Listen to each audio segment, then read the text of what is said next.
বর্তমানে আমরা দেখতে পাচ্ছি আওয়ামী লীগের যে বয়ান ছিল যে মুক্তিযোদ্ধাদের অপমান করা, মুক্তিযোদ্ধাদের নাম ঠিক করে দেওয়া ছাড়া তাদের দল ছাড়ার কোনো উপায় নাই, আমরা কিন্তু এর লক্ষণও সম্পূর্ণ দেখতে পাচ্ছি। আপনাদের অবস্থানে রাজনৈতিকভাবে এটা কি? আপনি যে পার্টি করতেন এবি পার্টি, সেই এবি পার্টির একজন যুগ্ম সদস্য সচিব ব্যারিস্টার আসাদুজ্জামান ফুয়াদ এক বক্তব্যে বলেছেন 16 ডিসেম্বরকে তিনি বিজয় দিবস মানেন না।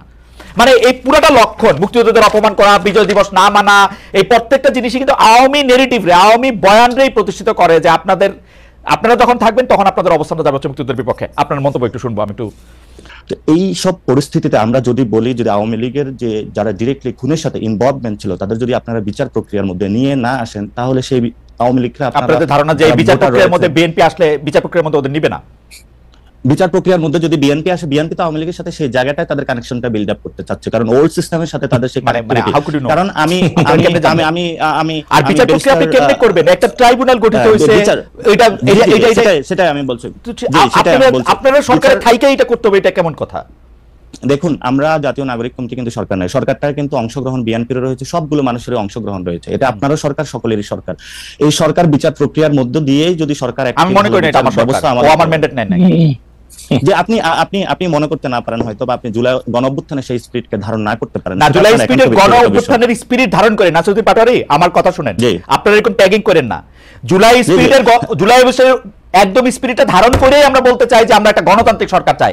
আপনারা ক্ষমতা আসেন, বিএনপি কে বাইর করে দেন 100 বছরের জন্য, এটা আমরা চাই, কিন্তু ভোট নিয়ে আসেন। হ্যাঁ, সেটাই, আমরা ভোটে যাব, কিন্তু ভোটের মধ্যে সেই জায়গাতে আমরা আওয়ামী লীগের কোনো পুনর্বাসন দেখতে চাই না। আওয়ামী লীগের পুনর্বাসনের কথা করতে আসলো, আপনারা নির্বাচন করবেন, আওয়ামী লীগকে নিষিদ্ধ করতে দেন না, নিষিদ্ধ করে দেন।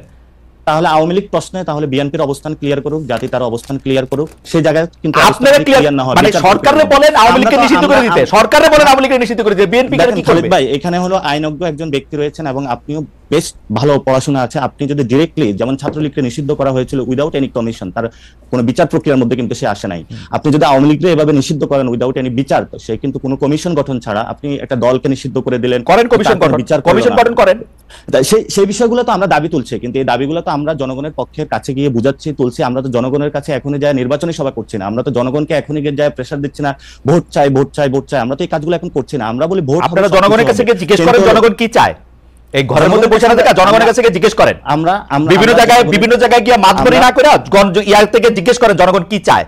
আমি এটা পলিটিশিয়ানদের, আমরা দেখতেছি আপনারা বিভিন্ন জায়গায় সালিশ করতেছেন, বিচার করতেছেন, কে দিচ্ছে আপনাদের এইগুলি করতে করার কথা?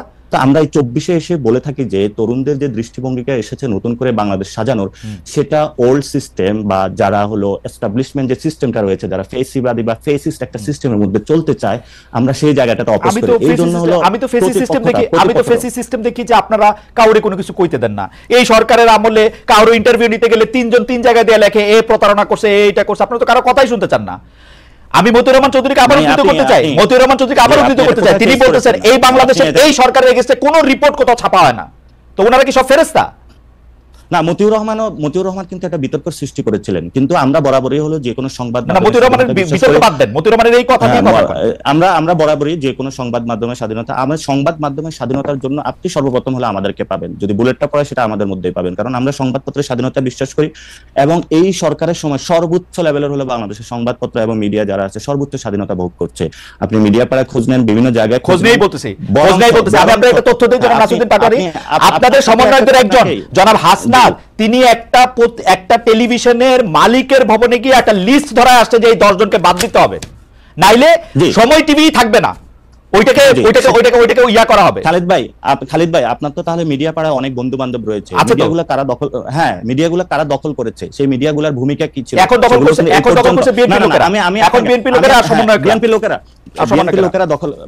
লোকেরা দখল করছে, সমন্বয়করা দখল করে নাই। কিন্তু আজকে বাংলাদেশে যে 3টি মাস হয়েছে, এই পর্যন্ত মিডিয়াগুলো কেন রিপোর্ট প্রকাশ করে নাই? সেই সময়ে গণ অভ্যুত্থানের এই পর্যন্ত কোন মিডিয়ার মাধ্যমে কোন একটা রিকশাওয়ালা যার ছেলেটা আহত হয়েছে, গুলিতে শহীদ হয়েছে, কোন একটা রিপোর্ট আপনি পড়েন নাই? সেই মিডিয়াগুলো আপনি পত্রিকা পড়েন না, হাজার রিপোর্ট, হাজার রিপোর্ট, নট অ্যাবাউট দাদা। আপনি পত্রিকা, আমরা বাংলাদেশের সবগুলা পত্রিকা পেয়ে থাকি, এবং আপনি দেখেন নাই কোন পত্রিকাতে জুলাই আগস্টে কারা নিহত হয়েছে সেগুলো নিয়ে রিপোর্ট করে নাই? প্রত্যেকটা পত্রিকা আমরা টু দা পয়েন্টে পড়ে থাকি, এবং জুলাই আগস্টে জুলাই আগস্টে হত্যাকাণ্ডের রিপোর্ট করে নাই পত্রিকা। খালিদ ভাই, আপনি বাংলাদেশের মিডিয়া পাড়ায় এখন যা চলছে, আপনি এখনো দেখবেন বাংলাদেশের মিডিয়া পাড়ায় এখনো এই গণ অভ্যুত্থানের পরেও কিন্তু আওয়ামী লীগের সংবাদ প্রচার হয়েছিল, এখনো কিন্তু বিভিন্ন জায়গায় আওয়ামী লীগের হলো গোপন বার্তা প্রচারিত হচ্ছে। আপনি দেখবেন বাংলাদেশের মিডিয়া পাড়ায় এখনো এই গণ অভ্যুত্থানের পরেও কিন্তু আওয়ামী লীগের সংবাদ প্রচার হয়েছিল, এখনো কিন্তু বিভিন্ন জায়গায় আওয়ামী লীগের সংবাদ প্রচারিত হচ্ছে। So, ওই বিষয়গুলো আপনাদের কোনো অবজারভেশনে না, অবশ্যই অবজারভেশন আছে।